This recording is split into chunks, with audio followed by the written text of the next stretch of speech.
Liloba, Yahweh comme toi-même. Qui car ensemble à le cours. Au commencement était la parole était avec Dieu. Et la parole fit Dieu. Amen. Tout le monde était développé ça qui n'a pas été. On s'allie dans nos envies, on va la côté. La parole, la parole, la parole, la parole. Nous lisons ensemble tout ça qui est makasi. Comment on a été tant de béni avec la émotion de la chair pour la côté. Avant de crier la parole, bénis la parole. Voilà la pays dans la côté à tes bien-aimés. Mais quelle joie. Les gens commencent à sauter de joie, à crier de joie. Autant je suis rempli de joie. Et tu n'as yo comme le balançant. Amen. Tu as tes zambés à Pambola Moko, na Moko, tu as biso, tu as fait la mité, mon abisso. Tu as disposé la mité, mon abisso, pour la Koyoka, ici, dit l'Éternel. Mais les zambés, à Nikolo Belangana, yo cet après-midi. La Bible dit toute écriture est inspirée par Dieu pour nous convaincre, pour nous assurer enfin que l'homme de Dieu soit ici. Il obéia qui pour n'engager na yo, pour te yeba côté engager. Et bah pour la question nzela solo pour te yeba kotambola na nsembo pour te nzambe amona ki te liboso na ye yo ozali utile. Amen. Soki nzambe amona te ngano tozali utile ta bien aimé akotinda biso lilobo yo te, mais nzambe amona ki te tozali utile yango tatinda ki malobo yo katikati na biso. Amen. Alobi te lilobo yo eyaki mpona koesoi yo, mpona koconvaincre yo, mpona koconvaincre nga na yo bien aimé. Enfin que l'homme de Dieu soit utile. Dans la utilité, Zamba Mouni Katikati le Siko bien aimé. Na yo motoye l'après-midi, il y a un peu de koyoka liloba bien aimé. Zamba Mouni yo liboso na yo zali utile bien aimé. Yanguta la motion l'après-midi, il y a la motion de koyoka kendani. Okenda koyoka malobananga. Amen. Et ça la sujet à gloire, ça la sujet à kuli pas Mouni Katikati la bien aimé. Soyez dans la joie. Ce qu'on a mis dans votre yoka liloba l'ensemble bien aimé. Ouvre ton cœur. Ensemble. Ensemble, Seigneur, je me laisse entre tes mains saintes afin que tu me parles à travers ton serviteur que tu as choisi cet après-midi.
de Dieu, je te bénis.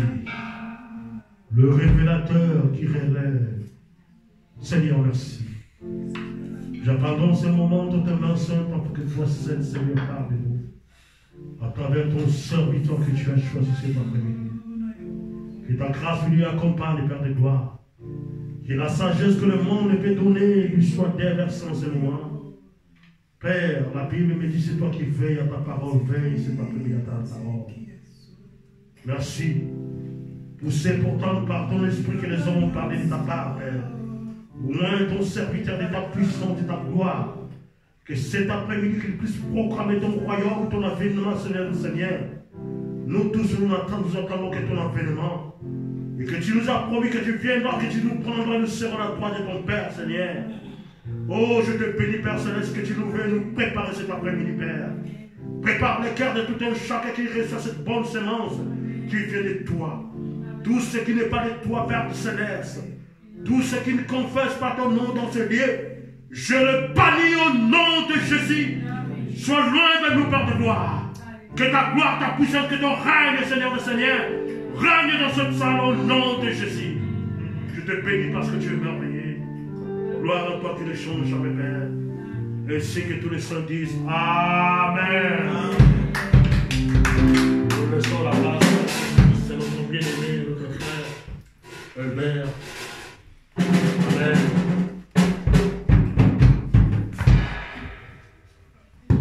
Yeah, alors, Amen. Hein? Amen. Amen. Amen. Comme si nous avons pour attention tous les lots, pour na koyoka malobana ye, nous avons zali malamu. Thème la bisa les lots, tourier kola, pour na konengeni ya kobondela. Amen. Tokoye kola, nengeni ni est kobondela, et l'eau connaissez la prière. La prière est là comme on fait koye kola. Amen. Amen. Ce qui va l'action au courant que kobondela.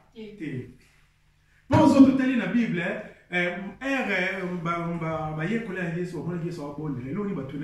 maître, la qui s'habille nini. Bah, on va lui maître, ni au bon de la canne, ni au bon de la kaisali différent. Il y a un autre singio, la qui s'habille nenge au bon de la canne. Amen. Pour autres tels, via Yesu, nyoso ava sans les années qui la prière. Yesu azali, Yesu azali modèle na biso kasi na mona ngizo bata moke. Yesu azali modèle na biso.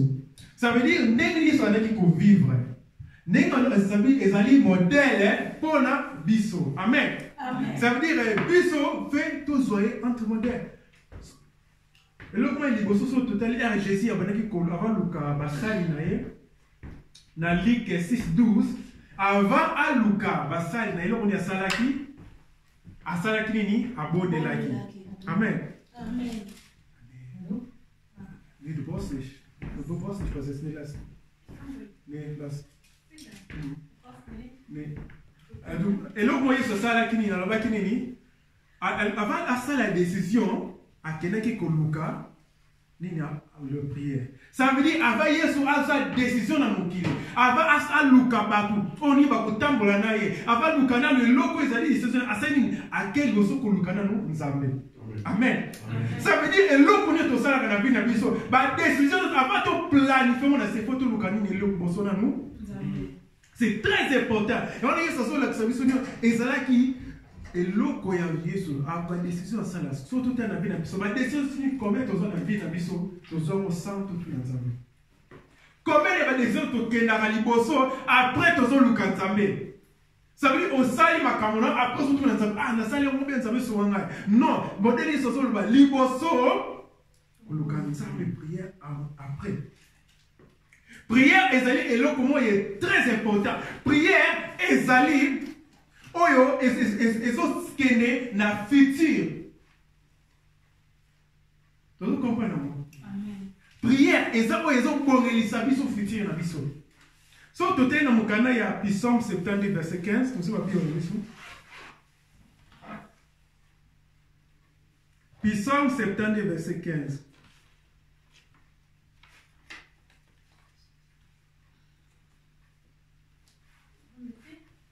hein, verset 15. Awa, nous avons Psaume 75. Ils vivront et ils donneront de l'or de Séba. Ils prièrent pour lui sans cesse. Ils les béniront chaque jour. Amen. Amen. Psaume sotali titre nango ezali kote ezali roi à vivre na kimia. Ça veut dire ezaki mukana Psaume suka David akomaka. Amen. David ezaki prière ya suka o to mona na Psaume o David o azokoma awa ezaki prière pour na mwana na ye Salomo. Amen. Ça veut dire David azobonde la pona vie ya Salomo. Azobonde la vie ya Salomo kozala ndenge. Albi déjà ekozala vie ya kimia. Wana Salomo azaki mwana mukie. Salomo na komi okonzite kasi David azobonde la pona mwana na azoloba okozala mokonzi oyo ekozala mokonzi ya kimia. Oyo na kati ya vie na yo batu banokoluka kimia epai na yo. David azobona siko soteli na mukanda ya 15 oyo David alobi kutu roi ya Saba bakomemela yo ba or. Amen. Ça veut dire David a mis un copon de la pour Salomo, pardon, pour la vie de David, Salomo, au cause de la roi ya Kimia, Bapano memelo bakado, Muta Saba, akoyilo bakado. Pour ce tenir mon canal ya Bible, oyo, sotali na 1 roi 10. Salomo comment qui est roi. Le temps mon canal roi ya Saba yaka. Yaki ko visiter Salomo. A memela kainini, ba diamant, ba or. Si que nini esalamaka pona roi Saba aya ko même la Salomon ba or ezalaka pona prière pour David abondela. Ça veut dire ezalaki pona maye la Salomon ezalaki pona ceux qui Salomon ezalaki pona père na ye azalaka mona moke abondeki pona futur ya Salomon. Amen. Prière ozali non sikoyo awa kasi koko bondela ozali na présent koko bondela prière ya futur ozobongisa place. Et c'est très important. Mais comme tout le monde a un bon prière kate. Ça veut dire yé entre pas azalaki na pouvoir on ya kobongisa vie ya mwana na nzela ba prière. Ya ko na prière ozali na pouvoir ya kobongisa vie na yo. Banzelo zo kota avo kota na place wana. Avo baneski zo prier. Quelle autorité. Amen. C'était ce protection de dans la Bible. Nous avons besoin de deux personnes dans Luca. Ezali sauté dans Ézéchiel à Luca, ben intercesseur ba no kobonele. Ya solo pas Luca pe oyo o ba no kumisaye na les vrais adorateurs. Amen. Ça veut dire que c'est deux personnes, c'est très important. Ça veut dire que nous avons toujours communiquer avec solo la et on est dire que la stratégie. Ce que tu as dit, la tête toujours dans un problème dans la vie. Si tu as dit la semaine passée, tu as dit que la stratégie. Amen. Neni ya kobonde la stratégie. To yeko la rapé to baki neni ya kobonde la nena prophétiser. Totalaka nefu to solaka totalaka mukana ya totalaka Daniel na Moïse. O izalaka deux personnes o bon bazaki na ba prophète ensemble mais ba moni institut bazoke on les mêmes temps. Tout à l'heure, normalement, Moïse va prophétiser 400 ans, fait Babazala, Naboum. Kasi Israël va ouvrir 430 ans, il 30 ans, il belé collègue. Naboum. Tout à l'heure, Daniel, il y a 70 ans, c'est la Bible. 70 ans, il fallait pas en esclavage. R70 est contact, Daniel est capable de Nzambe yoloba ki wapi. 70 na bumu siko to comme 70 pour nos été. Nzambe asali. Ça veut dire prière et le wala kabareta na vie na biso. Amen. C'est très important. Moïni asali kolini toujours ko bloquer car c'est prière. O ezali ezo kene liboso, ezali ko connecter Nzambe ezo ko longola biso dans na bumu o ya diable. Ya on est très important. On a Yesu chaque fois azali ko bonde. Fait que yekola ndenge nini tokoki ko bondela stratégie ne tokona spirituel. Ya mwana po dans canon totel ya David a bondelaki pona mwana na ye. To ba kaka 30 après biloko nyonso David abondelaki mwana ne azwi yango. Ça veut dire prière ezali eloko mo spirituel. Toyebi na monde toza na deux mondes, toza na monde spirituel na monde physique. Biloko nyonso tomona na monde physique ezali oyo esalama na spirituel. Ça veut dire prière ezali ezokota na monde spirituel, biloko eza spirituel ozokitisa na monde physique. Amen.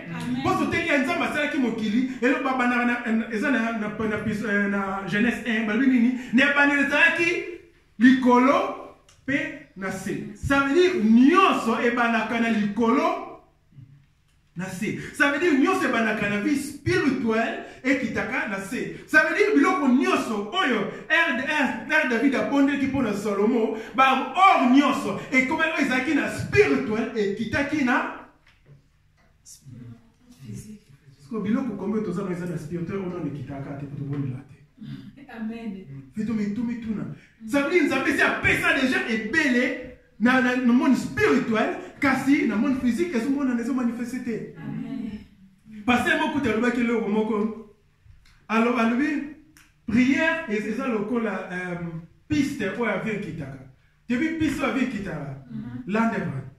Ayi prière ya moi ils sont bongisa piste avec kitabi ma pas molia nzambe ça lokola ba avion et ça likole ningo kita. Kasi ezomona piste so kitate. Pour la nini, pour la biso ba chrétien toujours ça la piste c'était. Yana yeso zo ba bondela. Yamona yeso zo bondela ba moi nazo take. So teli kutu ba yuma ne ba lali na bango. Pani diable azo lingate. Ayi bénédiction na biso, nyoso tozo sala e kanga mi na prière. Chrétien bondela kate a vivre pe ba victoire te. Amen. Ça veut dire que les chrétiens ne sont. Il faut qu'on bonde là pour la prophétique. Il faut qu'on bonde là pour la libota. Il faut qu'on bonde la prophétique. Amen.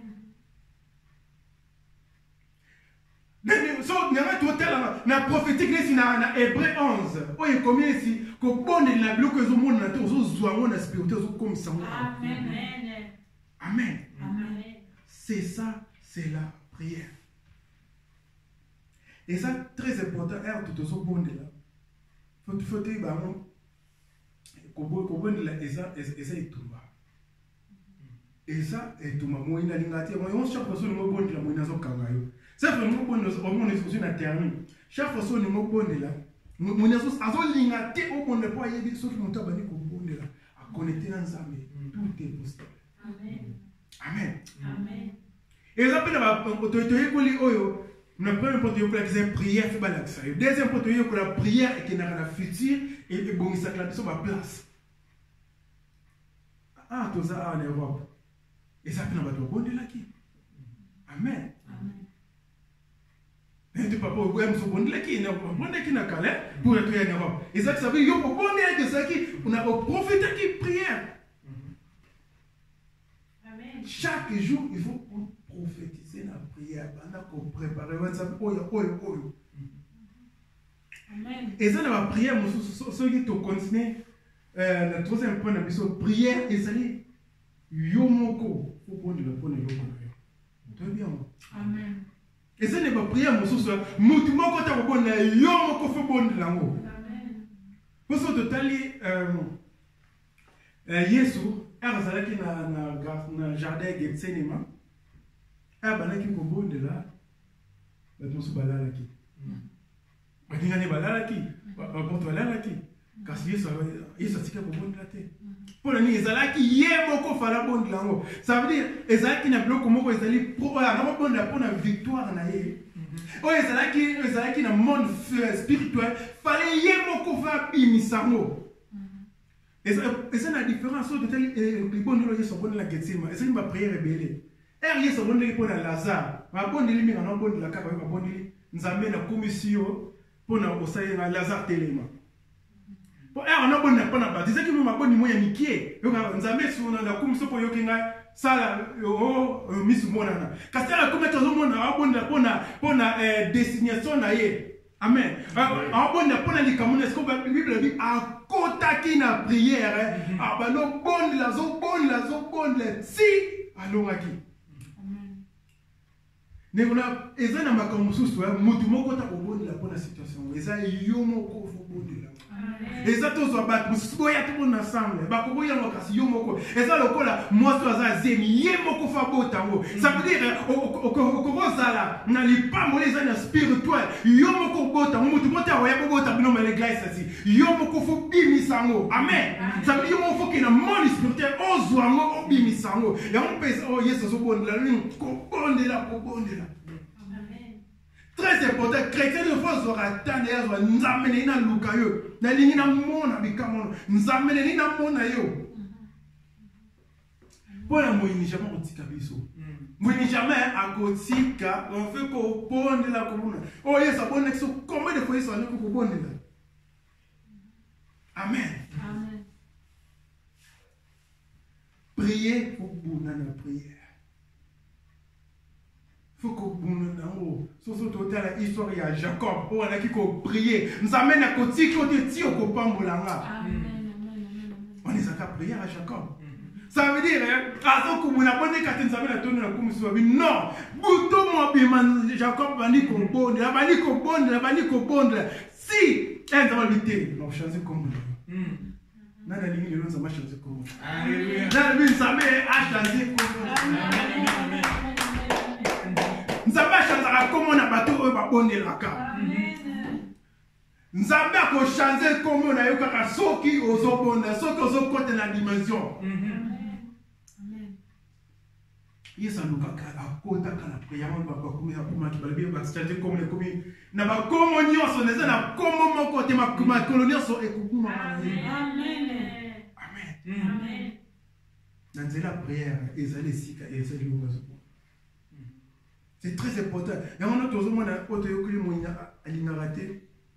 Les prières les habitudes. Chaque fois tout truc qui est dans ensemble. Moi il n'y jamais qu'on dit kabiso jamais à kolinga jamais du tout même chaque fois. Pour ça total inédit. La Bible donc il y a 5e Moses Moïse a son contre Pharaon. Donc Moïse a nzamba tineke, nzamba pesi qu'il y a une promesse. Alors qui bobi en Égypte, ça veut dire nzamba tineke, les a une promesse nzamba pesi qui bobi en Égypte que nous sommes Pharaon. Est-ce que Pharaon a dit que mort? Quand tu as une promesse, il y a une promesse légale, il y a une promesse. Amen. Amen. Mais si tu as un prophète, ça veut dire que tu vas aller. Bosana, faut bouler la bonne loko na yo. Moïse a boulé qui pour la promesse, na écoute nous avons apaiser vis-à-vis à péché au cassé à quel point 10 fois. À quel niveau ça Pharaon? 10 fois surtout na bébé ça se na boy. Bébé ça na boy. Moïse pas sorti katé. Quand on a ma promesse qu'on a vu la cité au vani na yo, faut boulé la promesse na yo. Moïse jamais à kotika biso. Bible ko lobi ba bimaki na mboka Israël na jeté bakini. Moïse nazo landa bango kaka. Amen. Ça veut dire Moïse jamais ça veut dire ne Moïse atika biso te na kolana. Biso peut tika kate na kobondela. Amen. Amen. Amen. Loba na kokoma mutama bondeli. Na koma deja mutama bondeli. Zakoma on mata mema. Il faut se quitter. Bosana. Okoko na ba promesse ba peso soko local. Tano ebite bisebino ana asaki na ba promesse rosa mama prophète bien. Asa eza déjà comment maka fait abota Samuel. Mais il fallait akota na bonne défense. Ça veut dire ça qui na bitumba spirituel moyenne amna komo na malaki kotika te et ça qui akota lisusu. Nzamba pesi que pour na nzamba ça pesi de akala il fallait aluka pour moyini abono bulisa yo.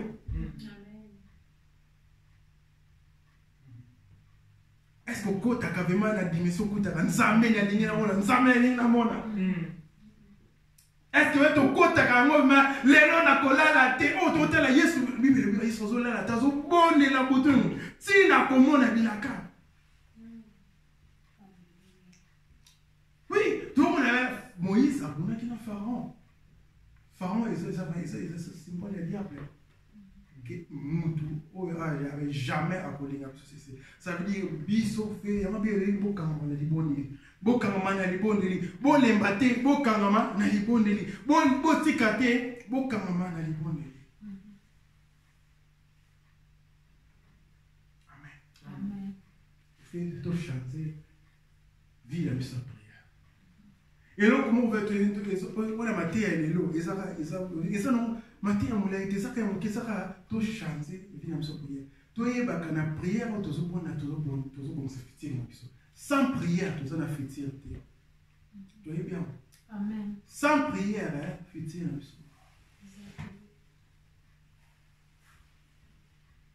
Amen. Amen. Sans prière, tu as la fétière. So teli Yesu anaki kobondela chaque fois parce que azokota na prière so nzambe azobondela bajumu bazomona ba nzambe la kisa bizoni to kokota na dimension chaque fois azaki na Yesu anaki alingaki bayunga na ye balanda ye bazwa ye exemple. Est-ce que vous avez ce exemple? Tu auras un exemple.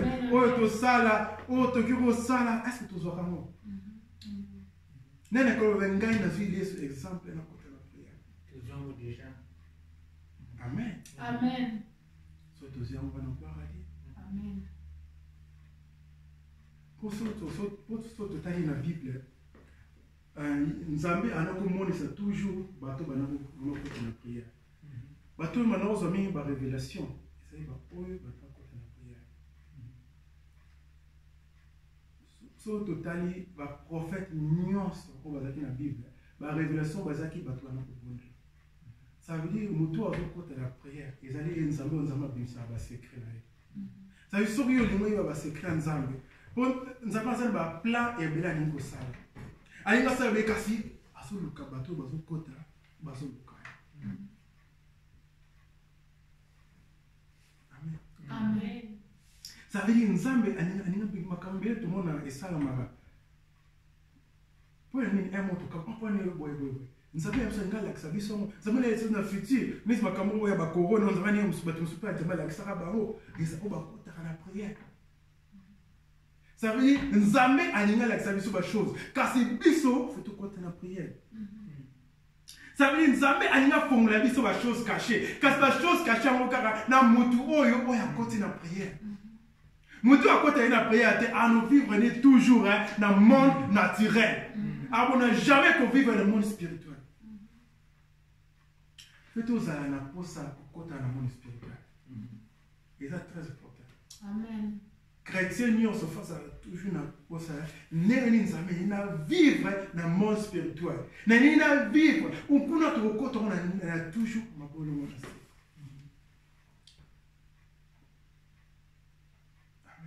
Amen. Zaki na pasteur mon Billy Graham. Bango azaki étudiant. Même si son un pasteur bakenaki na ndako ya pasteur. Ndako ya pasteur mo manoko azaki na Angleterre. Ezaki pasteur monene. Ndako ya kogona na kala zaki un grand homme de Dieu. Mutone azbalaki na so kosi na chambre na ye. Libos na pena mboti na mbetu na ye okomona esamo mabulu leza iska anotsa mabulu na obondela abi na chambre na so kotsa mo mona mabulu ezai makolo na ye poza ki vie à prière. Ça veut dire elonga oyo nyoso wani to mona bi comme na no sala azalaki toujours na secret mo ko secret ne bon.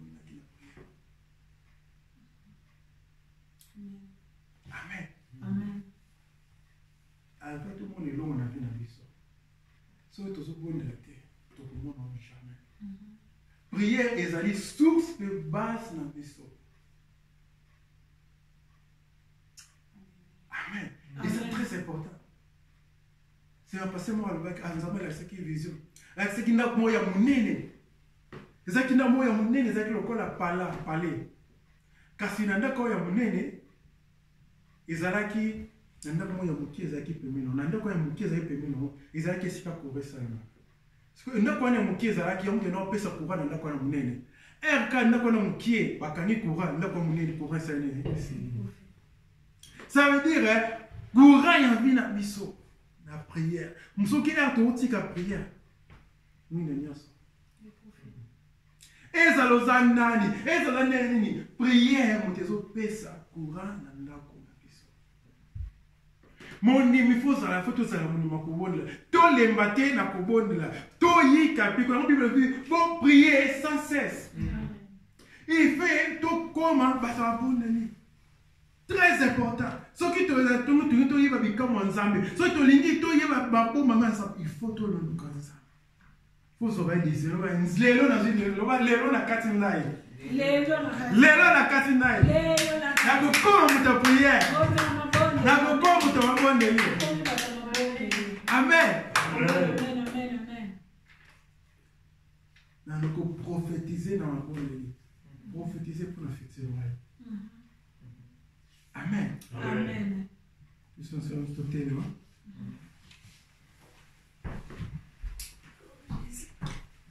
C'est tout bon de l'ensemble. Pour gagner la Bible, n'est-ce pas la Bible pour la Salomon. Abondeli, ma commence à bonner là qui va profiter ça qui n'a rien prière. Nzambe ayoka kama bondeli. Nzambe asala mato ya bine asala mato pour la ina yokate. Alabi nyonso bokosenga na mabondeli ngai na kopesa bino. Alabi boss bobeta na kofongola. Bosenga na kopesa. Biso to banzambe pesa biso esprit ya libone to li to comme ba chrétien o to zali ko vivre na prière. Tolingi oyo tono bondela mpona tsukufu na biso tokolemba te tokotika te moyina saka na biso. Moyina azosaka na biso ntango mpona tozopriye te. Moyina azosaka na biso mpona tozopriye te. Yango biso tokokota si tokolonga. Amen. Tokobondela si tokolonga. Amen. Si otobonela komo na Yesu. Yawe nzambe talobi siti kwa tizela kwa we are born better. David had been better than Solomon. Solomon had a family to have a mission to be Father, Mahmoud to better. We do David and Marcus Father. Mahmoud to better Father. We are born from the soup. We are born better Father. We are born better Father. We are born carefully to get better. Mahmoud better here. We are born better Father. Mahmoud better here. That's the better. That's the nicht wieder so der Beter. Das ist nicht wieder weg. Gib uns ein wir wollen deine Verheißung sehen. Wir wollen alles, was in deiner Verheißung ist, wir wollen das erleben. Und das Gebet ist das. Mach uns was von das ist der Beter.